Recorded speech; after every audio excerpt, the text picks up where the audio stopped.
মুক্তিকে এবার অখিলেশ ডিভোর্স দেওয়ার সিদ্ধান্ত নিলে তখনই মুক্তি পায়ে ধরে অখিলেশের কান্নাকাটি করে তাকে শেষবারের মতো ক্ষমা করে দিতে। হ্যাঁ বন্ধুরা, এমনটা হতে চলেছে আজকের পর্বে। বিস্তারিত জানতে ভিডিওটিতে লাইক দিয়ে চ্যানেলটিকে সাবস্ক্রাইব করে পুরো ভিডিওটি তোমরা দেখতে থাকো। গল্পের শুরুতে আমরা দেখতে পারবো বিহান বলতে লাগলো, শুনুন আমি আপনাকে একটা কথা বলছি, আপনার নাতিও কিন্তু সমপরিমাণ অন্যায় করেছে।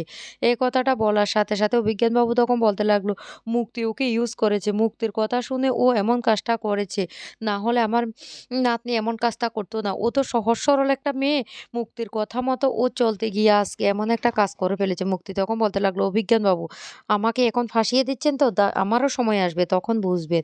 এদিকে অভিজ্ঞান বাবু নাটক করে খুব কান্না করতে থাকে আর বলতে লাগলো, এখন যদি ওকে এখান থেকে নিয়ে যাও, খাওয়া দাওয়া ঠিক মতো করবে না, তারপর ও অন্ধ হয়ে যাবে। এদিকে মুক্তি অখিলেশকে বলতে লাগলো, অখিলেশ অখিলেশ তুমি আমাকে ক্ষমা করে দাও, আমি বলছি তো আমি একটা অন্যায় করছি। ঋতু ঋতু তুই একবার আমাকে ক্ষমা করে দে শেষবারের মতো। কিন্তু কোনো কথাই শুনতে রাজি না। ও বিহান তখন বলতে লাগলো, খবরদার খবরদার মুক্তি মাসি আর একটা কথাও বলবে না। অনেক অন্যায় করেছো, অনেক অন্যায় করেছো তুমি আমাদের পরিবারের সাথে। তখন বলতে লাগলো, কেন করব না তুই বল? আমি জেলার্স ফিল থেকে কিন্তু এই কাজটা করেছি। সত্যি তো আমি কি পেয়েছি জীবনে? কিছুই পাইনি। তোর মা তো সব কিছু পেয়েছে বল। সেই জন্য আমি এই কাজটা করছি, আমাকে শেষবারের মতো ক্ষমা করে দে। কিন্তু বিহান তখন আরও রেগে যায়। আর তখনই ঋতুজা বলতে লাগলো, এবার এবার চুপ কর, তোর আর কোনো কথা না আমরা শুনতে চাই না, অনেক বলেছিস। মুক্তি তখন বলতে লাগলো, কেন ঋতুজা, যেটা সত্যি সেটাই তো। অখিলেশ তুমি আমাকে ক্ষমা করে দাও। অখিলেশ তখন বলতে লাগলো, খবরদার তুমি আমার থেকে আর কিছু আশা করবে না। অনেক তোমাকে আমি ক্ষমা করে দিয়েছি, কিন্তু আজকে তুমি যে কাজটা করছো তার জন্য আর কোনো ক্ষমা নেই। তখনই মুক্তি বলতে লাগলো, আমার আমার ছেলেটার কি হবে? আমার ছেলেটার কোথায় গিয়ে দাঁড়াবে? আমি তো কোনোদিন ভাবিনি যে আমি আমার ছেলেটাকে নিয়ে এই বাড়িতে আসবো। আমি তো কোনোদিন এই অধিকারটা চাইতাম না। আজকে আমি বাধ্য হয়েছি ছেলেটাকে এখানে নিয়ে আসতে। আমার ছেলেটা তো এ বাড়ির ছেলে। আমার ছেলেটারও তো এই বাড়িতে থাকার অধিকার আছে। এরপরে হাত জোড় করে কান্নাকাটি করতে থাকে অখিলেশের কাছে। কিন্তু অখিলেশ ফিরেও তাকায় না। তারপরে মুক্তি ছুটে যায় অখিলেশের কাছে, গিয়ে বলতে লাগলো, অখিলেশ অখিলেশ তুমি আমাকে ক্ষমা করে দাও, আমি বলছি আমি অন্যায় করে ফেলেছি। কিন্তু অখিলেশ কোনো কথা শুনে না। তারপরে অখিলেশের পা ধরে কান্নাকাটি শুরু করে। কিন্তু অখিলেশ তাকে লাথি মেরে দূরে সরিয়ে দিয়ে বলতে লাগলো, খবরদার খবরদার তুমি আমার কাছে আসবে না। তুমি এত বড় জঘন্য অপরাধটা কিভাবে করতে পারলে?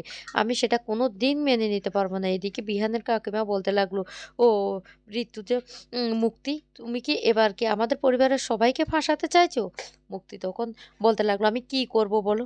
যতক্ষণ না পর্যন্ত অখিলেশ আমাকে ক্ষমা করে দেবে ততক্ষণ পর্যন্ত আমি এখান থেকে যাব না। কেন যাব? আমার ছেলেরও তো এই বাড়িতেও অধিকার আছে। তারপর তারপর কেন আমি এই বাড়ি ছেড়ে চলে যাব? এই বাড়িতে আমার ছেলের অনেক কিছু আছে পাওয়ার। তখন হাত জোর করে ঋতুজার কাছে এসে কান্নাকাটি করতে থাকে। বিহানের সাথে কাছে এসেও কান্নাকাটি করতে থাকে। এদিকে সেনাপতি বলতে লাগলো, না না এবার মায়ের পাশে আমাকে দাঁড়াতে হবে, না হলে তো সম্পত্তি কিছুই পাবো না। তখন সেনাপতি বলতে লাগলো, মা মা তুমি এভাবে কান্নাকাটি করো না মা, তুমি এভাবে কান্নাকাটি করলে আমি কোথায় যাব? এইদিকে বিহানের কাকা বলতে লাগলো, আপনাদের মতো অমানুষ না আমরা দুটো দেখি না, টাকার জন্য আপনারা এতটা নিচে নামতে পারলেন?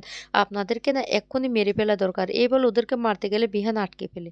এরপর বিহান কম্পাসের কাছে গিয়ে বলতে লাগলো, কম্পাস সরি, আমি তোমাকে স্বাগত জানাচ্ছি আমাদের নোবেল ফিউচার কলেজে আবার যাওয়ার জন্য। কাল থেকে তুমি আমাদের নোবেল ফিউচার কলেজে যাবে।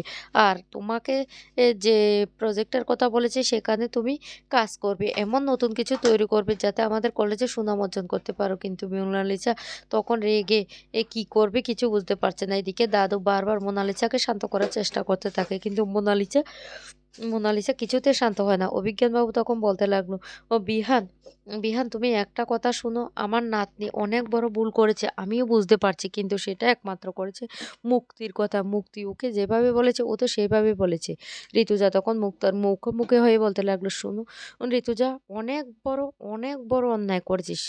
তখন মুক্তি বলতে লাগলো, ঋতু তোকে একটা কথা বলি, আমি যাই অন্যায় করি না কেন একটা তো ভালো হয়েছে, এমন একটা ট্যালেন্টেড মেয়ে তোর ছেলের সাথে বিয়ে হয়েছে। তখন ঋতু হেসে বলতে লাগলো, "এটাই তুই একটা ভালো কাজ করেছিস। অনেকগুলো খারাপ কাজের মাঝে যে একটা ভালো কাজ হয়ে যাবে সেটা আমি কোনোদিন ভাবিনি।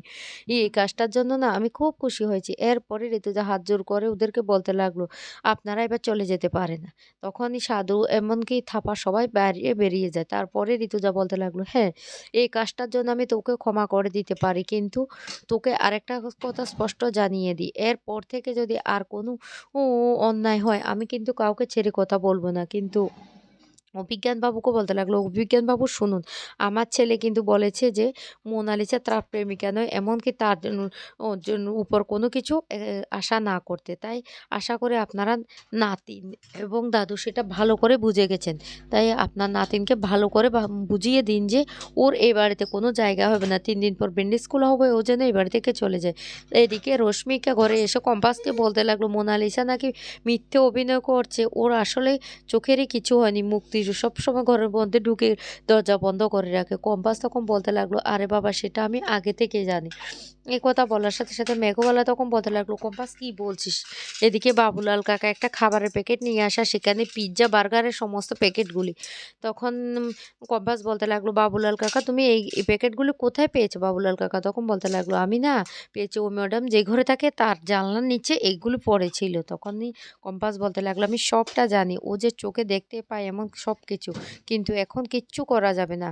বসো সবাই, মন দিয়ে আমার কথা শোনো। আমি এমন একটা ব্যবস্থা করব যে মোনালিসা নিজে থেকে এসেই আমাদের কাছে সমস্তটা প্রকাশ করবে যে সে বিরাট বড় ভুল করেছে, এমনকি বিহানের সামনে।